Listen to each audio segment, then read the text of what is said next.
வணக்கம் நண்பர்களே.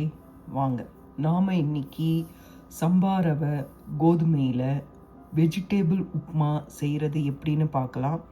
அதுக்கு நான் 250 ml சம்பா ரவை கோதுமை எடுத்திருக்கேன். 2 தக்காளி நறுக்கி வச்சுருக்கேன், கறிவேப்பிலை, 3 பச்சை மிளகாய், ஒரு மீடியம் சைஸ் வெங்காயம், அரை கப் வெஜிடேபிள்ஸ் எடுத்திருக்கேன். பீன்ஸ் எடுத்திருக்கேன், கேரட் எடுத்திருக்கேன், பச்சை பட்டாணி எடுத்திருக்கேன், அப்புறம் சோளம் எடுத்திருக்கேன். நீங்கள் உருளைக்கிழங்கு போடணுன்னாலும் உருளைக்கிழங்கு கூட இதில் சேர்த்துக்கலாம். அதுக்கப்புறம் நாம் எப்படி உப்புமா தாளிப்போமோ அதே மாதிரி கடுகு, உளுத்தம்பருப்பு, கடலைப்பருப்பு, பெருங்காயம்லாம் போட்டுட்டு வாங்க பார்க்கலாம். எண்ணெய் காஞ்சிடுச்சுங்க. நான் 2 டேபிள் ஸ்பூன் ஆயில் விட்டுருக்கேன். எண்ணெய் காஞ்சிடுச்சு. கடுகு, கடலைப்பருப்பு, உளுத்தம்பருப்பு போட்டிருக்கேன். உங்களுக்கு எவ்வளோ பருப்பு வேணுமோ அந்த அளவுக்கு பருப்பு சேர்த்துக்கோங்க. இப்போ நான் நறுக்கி வச்ச வெங்காயத்தை இதில் சேர்க்குறேன். நான் வெங்காயம் சேர்த்துட்டேன். வெங்காயம் கண்ணாடி பத அளவுக்கு வதங்கினா போதும், ரொம்ப வதங்க வேண்டாம்.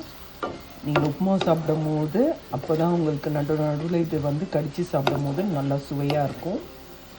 அதனால் நீங்கள் முந்திரி போட்டுக்கணுன்னா கூட முந்திரியும் இதில் ஆட் பண்ணிக்கலாம். கண்ணாடி பதத்துக்கு வதங்கின பிறகு 1 டீஸ்பூன் ஜிஞ்சர் கார்லிக் பேஸ்ட் போட்டுக்கோங்க. விருப்பம் இருந்தால் போடுங்க, இல்லைன்னா வேண்டாம். நான் இதில் இப்போது 1 ஸ்பூன் ஜிஞ்சர் கார்லிக் பேஸ்ட்டு சேர்க்க போகிறேன்.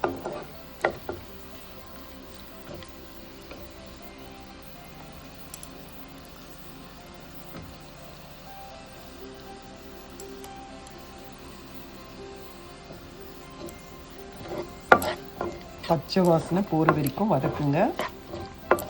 அதுக்கு பிறகு நாம் நறுக்கி வச்ச காய்கறி, கறிவேப்பிலை, பச்சை மிளகாய் தான் சேர்த்துடலாம். அது நல்லா வதங்கட்டும்.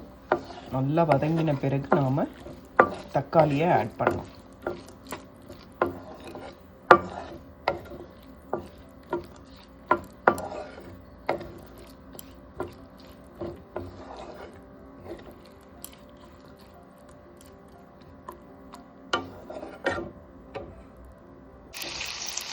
நான் பச்சை வாசனை போனதும் நறுக்கி வச்ச காய்கறி சேர்த்துட்டேன். கறிவேப்பிலை, பச்சை மிளகாய் ஆட் பண்ணிட்டேன்.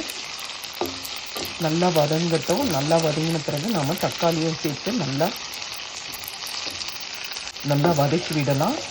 இன்னொன்று சுலபமாக செய்கிறதுக்கு நீங்கள் என்ன பண்ணலான்னா, காய்கறியெல்லாம் முதலே ஒரு சுடுத்தண்ணியை நல்லா கொதிக்க வச்சு அதில் போட்டு நல்லா வேக வச்சு எடுத்துக்கலாம். அப்போ உங்களுக்கு அதிக நேரம் எடுக்காது. அது ஒரு அடுப்பில் நீங்கள் அது வேக வச்சுட்டு இந்த இதெல்லாமே வதக்கிறதுக்குள்ளே வெந்துடும். அதுக்கப்புறம் இந்த தண்ணியை அப்படியே தனியாக எடுத்துட்டு காய்கறியை இதில் சேர்த்துட்டு வதக்கிட்டு அந்த தண்ணியை நீங்கள் அளவு தண்ணியில் கூட அதை கலந்துக்கலாம். அந்த மெத்தட்லேயும் செய்யலாம். ஏன்னா உங்களுக்கு காய் வெந்து கிடைக்கும். நான் ஃப்ரோசன் வெஜிடபிள்ஸ் தான் எடுத்திருக்கேன்.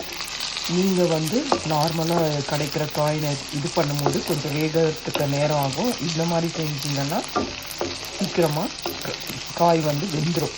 அதை நீங்கள் இதில் ஆட் பண்ணிக்கலாம். அரை வேக்காடு வேக வச்சு எடுங்க போதும். ஏன்னா ஆல்ரெடி இதுலேயும் தண்ணி கொதிக்கிறதுல இதாக போது ரொம்பவும் வேக வச்சுக்காதீங்க. அரை வேக்காடு வேக வச்சு எடுத்துட்டிங்கன்னா உப்புமா ரெடி ஆகும் போது அதுவும் நல்லா வெந்து நமக்கு கிடைக்கும். அது இன்னொரு மெத்தட். நான் பச்சை காய்கறி யூஸ் பண்ணுறதா இருந்தால் அதான் பண்ணியிருக்கேன். நான் ஃப்ரோசன் யூஸ் பண்ணுறதுனால நான் இதை ஸ்ட்ரெயிட்டாகவே போட்டேன். இப்போ நான் தக்காளியை ஆட் பண்ணிடுறேன்.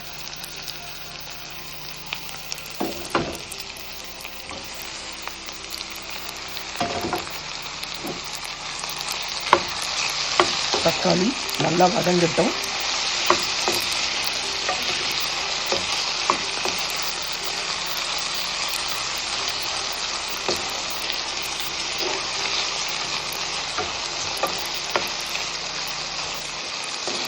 நல்லா வதக்கின பிறகு வாங்க பார்க்கலாம்.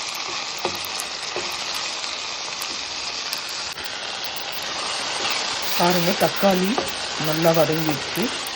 இதில் தேவையான அளவு உப்பு சேர்த்துக்கோங்க. 1/4 டீஸ்பூன் மஞ்சள் பொடி சேர்த்துக்கோங்க. உங்களுக்கு காரமாக வேணும்னா ஒரு அரை டீஸ்பூன் மிளகாய் பவுடர் கூட சேர்த்துக்கலாம். இல்லை இதுவே ஓகேன்னா விட்டுடுங்க. இப்போ இந்த தண்ணி கொஞ்சம் நம்ம விடலாம். தண்ணி விட்டோன்னா டேஸ்ட்டு பார்த்துக்கோங்க. உப்பெல்லாம் சரியாக இருக்கான்னு பார்த்துக்கோங்க. இதில் பச்சை மிளகாவே உங்களுக்கு காரம் வேணும்னா எக்ஸ்ட்ரா ஆட் பண்ணிக்கோங்க. இல்லைன்னா இந்த ஸ்டேஜில் கொஞ்சம் மிளகாய் பொடி கூட ஆட் பண்ணிக்கலாம். காரமாக சாப்பிடணும்னு நினச்சா ஆட் பண்ணிக்கலாம், இல்லைன்னா வேண்டாம். இப்போ நான் இதில் மஞ்சள் பொடியும் உப்பும் ஆட் பண்ணுறேன். மஞ்சள் உப்பு பொடி ஆட் பண்ணிவிட்டேன். இப்போ நான் 1 கப் ரவை எடுத்திருக்கேன். அதுக்கு 2.5 கப் தண்ணி விட்டேன்.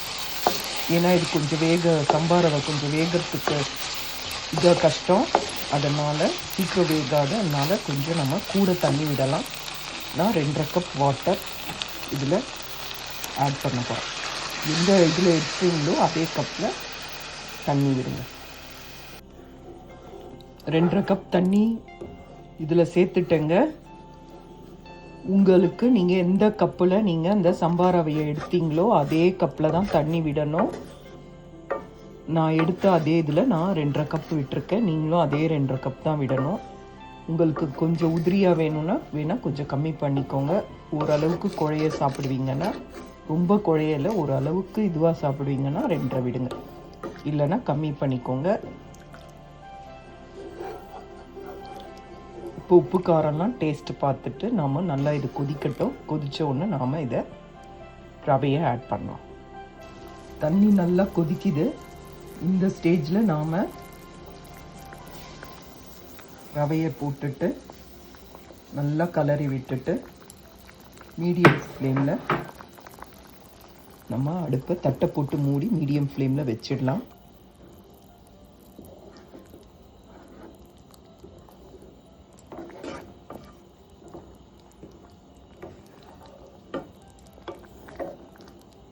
அவ்வளோதாங்க, இது கொட்டியாச்சு. இதை நாம் இப்போ மீடியம் ஃப்ளேமில் வச்சுட்டு தட்டை போட்டு மூடிடலாம்.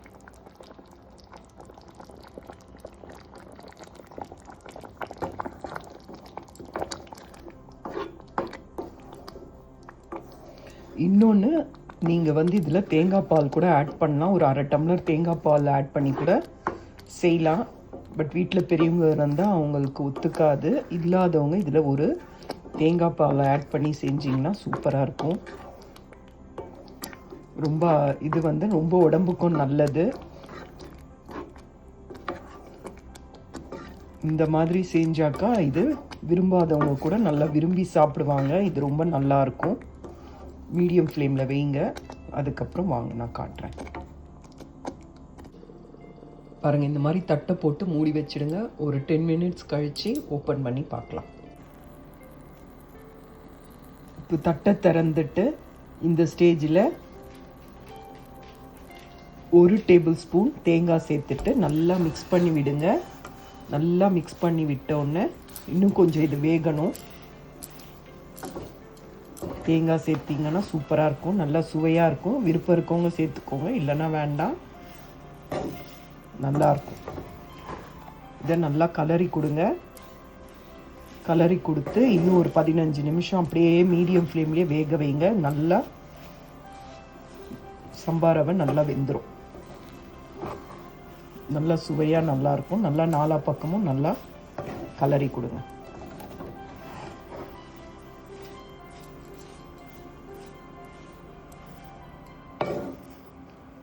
உங்களுக்கு இன்னும் கூட கொஞ்சம் தண்ணி வேணும், இன்னும் கொஞ்சம் உங்களுக்கு குழைவாக வேணும்னா நீங்கள் 3 டம்ளர் ஆட் பண்ணிக்கோங்க.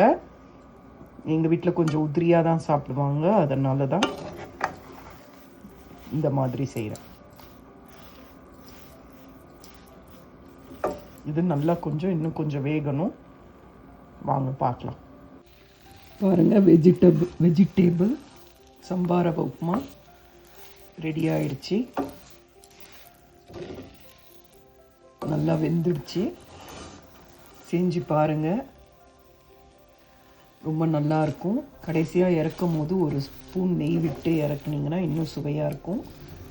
அதனால் இதை செஞ்சு பாருங்கள். செஞ்சு பார்த்துட்டு உங்களுக்கு இந்த வீடியோ பிடிச்சிருந்தால் லைக் பண்ணுங்கள், ஷேர் பண்ணுங்கள், சப்ஸ்கிரைப் பண்ணுங்கள். இது ரொம்ப நல்லா இருக்குங்க, உடம்புக்கும் ரொம்ப ஹெல்த்தியும் கூட. இதை செஞ்சு பாருங்கள்.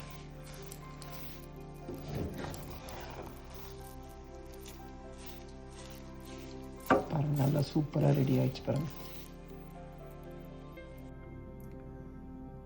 சம்பா ரவை, சம்பா கோதுமை ரவை உப்புமா ரெடி. இது கூட ஒயிட் சட்னி வச்சு சாப்பிட்லாம், இல்லை வெறுமனே சாப்பிட்லாம், இல்லை சக்கரை தொட்டு சாப்பிட்லாம். இது ரொம்ப நல்லாயிருக்கும். செஞ்சு பாருங்கள்.